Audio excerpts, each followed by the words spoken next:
अपनी किताब में एक और बहुत ही इम्पॉर्टेंट क्वेश्चन को एड्रेस करती हैं, और ये क्वेश्चन यही है कि what is the best time to introduce a child to periods, जिसका वो सीधा सरल आंसर देती हैं अभी या कभी भी।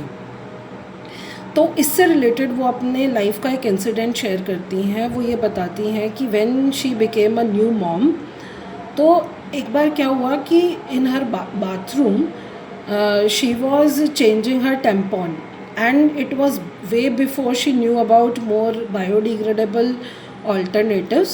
So she was going through that process, और अचानक से उनका जो बेटा था वो उनके बाथरूम में एंटर कर जाता है। तो उनका जो फर्स्ट इंस्टिंक्ट था वो यही था कि उस बच्चे को चुपचाप वॉशरूम से बाहर निकाल दिया जाए। बट वो ये कहती हैं कि at that time she was working as sexual health educator, तो उनका लॉजिकल माइंड यहाँ पर फ्रंट सीट पर आया और उसने बोला कि नहीं, ऐसा नहीं करना है हमें। तो जैसे ही उन्होंने अपने बच्चे को देखा, उनके बच्चे ने उनको देखा, तो उसके बच्चे ने बोला hello ma'am, how are you. तो इन्होंने रिप्लाई किया हेलो। फिर उसके बाद बच्चे ने बहुत ही इनोसेंटली उनसे पूछा कि मम्मा आप क्या कर रहे हो।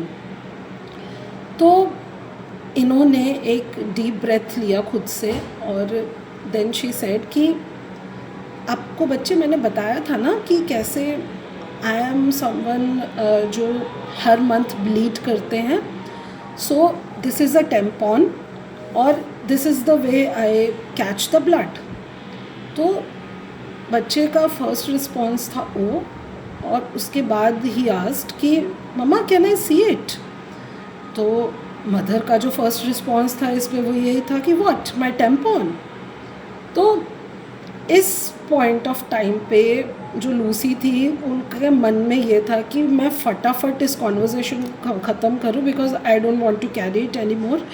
But as she saw innocent little face of her kid, तो इनका फेस थोड़ा सॉफ्टन हो जाता है और फिर वो बोलती है ओके श्योर।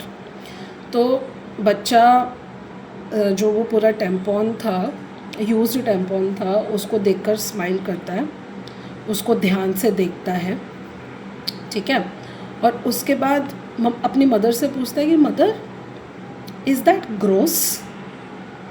अब as a woman we do understand that catching blood either on our pads or in a tampon or a menstrual cup, it's not a sight of beauty। मतलब उसको देख के कोई ये नहीं बोल सकता कि नहीं this is beautiful, of course not। But इन्होंने ये चीज़ को थोड़ा दिमाग में लाया लूसी ने। उन्होंने सोचा कि अगर मैं इस पूरे एक्सपीरियंस को ग्रोस बता देती हूँ अपने बच्चे को कि ये अच्छा नहीं है, सुंदर नहीं है, अगली है, तो शायद ये आगे जाके इस पूरे प्रोसेस को अगलीनेस से एसोसिएट करेगा और साथ में शायद विमेन बॉडी को भी एसोसिएट करेगा।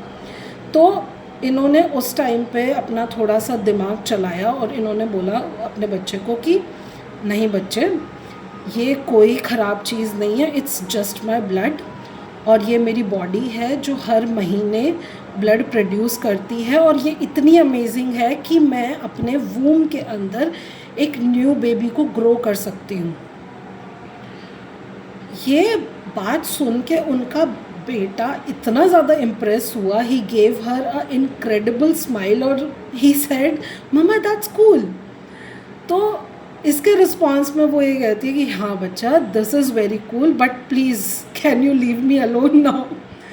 सो this is the thing she is talking about कि it's all about the language, it's all about what you feel about yourself. और जिस भी तरीके से आप किसी बच्चे को बताएंगे किसी भी ह्यूमन एक्सपीरियंस के बारे में, बच्चा वही सीखता है। ऑब्वियस सी बात है, बच्चे जो बड़ों को करते हुए देखेंगे वैसे ही सीखेंगे।